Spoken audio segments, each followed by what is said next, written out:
सुदर्शन को जब सतलोक जाने का समय आया तो परमात्मा ने पूछा, क्यों भक्त सतलोक जाना चाहते हो? कहने लगा, महाराज बिल्कुल तैयार है, आपने ज्ञान ऐसा दे दिया, यहाँ कुछ रखा ही नहीं है। तो परमात्मा ने कहा कि देख ले भाई, किसी में तेरी आस्था तो नहीं है। तो उस समय सुदर्शन भक्त ने कहा, परमात्मा मेरी कोई आस्था नहीं है, आपने ज्ञान ऐसा दे दिया कि तो एक दिन छोड़ना पड़ेगा, चाहे लाख वर्ष जीवन रह ले तो भी एक दिन मृत्यु होगी। इस संसार में रखा क्या है? लेकिन मेरे मन में एक बात रह रह कर कुचेट रही है, मेरे को परेशान कर रही है कि मेरे माता पिता बहुत ही नेक आत्मा थे और दुर्भाग्य उनका रहा कि वो भगवान को पहचान नहीं सके। आपने भी बहुत उनसे विनय करी, दीक्षा लेने की, और मैंने भी जी तोड़ प्रयत्न किया अपने माता पिता से प्रार्थना करके नाम लेने की, परंतु उन्होंने दीक्षा ना ली। हे परमात्मा, मेरी एक हार्दिक इच्छा और प्रार्थना है कि उन पुण्यात्माओं को किसी जन्म में अवश्य ग्रहण करना, शरण में लेना दाता, जब उनका मनुष्य जीवन हुआ हो। मेरी यही एक तमन्ना है। परमात्मा ने सोचा कि अभी बच्चा कच्चा है, जहां आशा ता बासा हुई, माता पिता में ममता है और ये पार नहीं हो सकता जब तक इच्छा आपकी रहेगी संसार की। ठीक है, भक्ति जो कर रहे हो ये आपका बैंक बैलेंस बन रहा है, इसमें कोई शक नहीं, बहुत पूंजी इकट्ठी हो रही है भक्ति धन की। लेकिन पार नहीं हुए तो फिर यही रह जाएंगे, और इस भक्ति का फिर करेंगे क्या?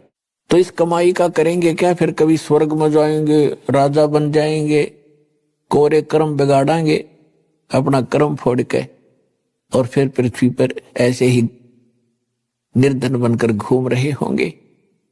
तो परमात्मा ने सोचा कि ये जीव इतना पुण्यात्मा है, फिर भी इतना ज्ञान समझाने के बाद भी आज माँ बाप के चक्कर में यो फिर फंस गया। तो परमात्मा ने कहा, बेटा तू निश्चिंत होकर जा यहां से, मैं प्रतिज्ञा करता हूं तेरे माता पिता को मैं अवश्य पार करूंगा, जन्म चाहे उसके कितने लग जाइयो, मैं उनको पार करूंगा। भाई विश्वास हुआ कि जो परमात्मा ने बोल दिया वो फाइनल है।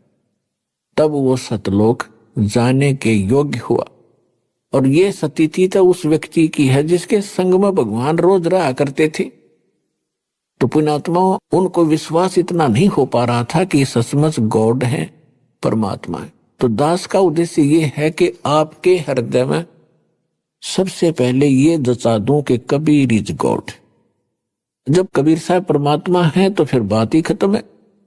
उनके सारे ज्ञान सही, उनका विधान सही, उनकी जो साधना बताई वो भी श्रेष्ठ होगी, और जो उन्होंने स्थान बताया वो भी सच्चा पावेगा, सत्य मिलेगा। तो सुदर्शन जी के जो माता पिता थे वो अगले जन्म में ब्राह्मण के घर जन्म हुआ, दोनों का पुनः संयोग पति पत्नी का हुआ, उनके बच्चे फिर भी नहीं थे। इससे पहले भी उनके एक दो जन्म हो चुके थे, लेकिन हम शॉर्ट में बताएंगे आपको, संक्षिप्त में जो हमने आवश्यक है। तो काशी के अंदर उनका जब जन्म था, गौरी शंकर सुदर्शन के पिता का नाम था, और सरस्वती उसकी मां का, यानी वही आत्माएं थी गौरी शंकर और सरस्वती। ब्राह्मण थे, बहुत ही नेक आत्मा थे, भगवान शिव के पुजारी थे, और भगवान शिव की जो शिव पुराण की कथा करा करते थे और निस्वार्थ भाव से कथा करते थे, किसी को मिसगाइड नहीं करते थे।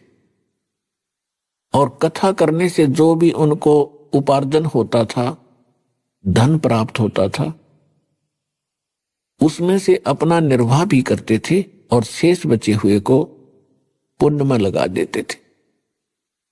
संग्रह संचन नहीं करते थे, जिस कारण से वहां की जनता, आसपास की जो श्रोता होते थे, उनके अंदर उनकी आस्था घनी होगी, वो बहुत ही महिमा के पात्र बने।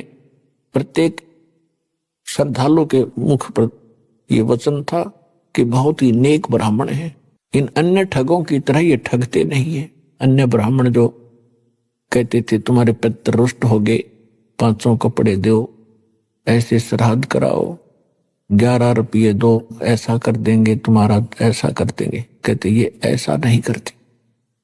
जिस कारण से अन्य जो ब्राह्मण गुरु थे, जो रोजी रोटी के लिए ही अपना उद्देश्य लेकर के कथा आदि क्या करते थे, वो गौरी शंकर से ईर्ष्या करने लगे कि इसने तो हमारा रोजगार ही बंद करने को जा रहा है।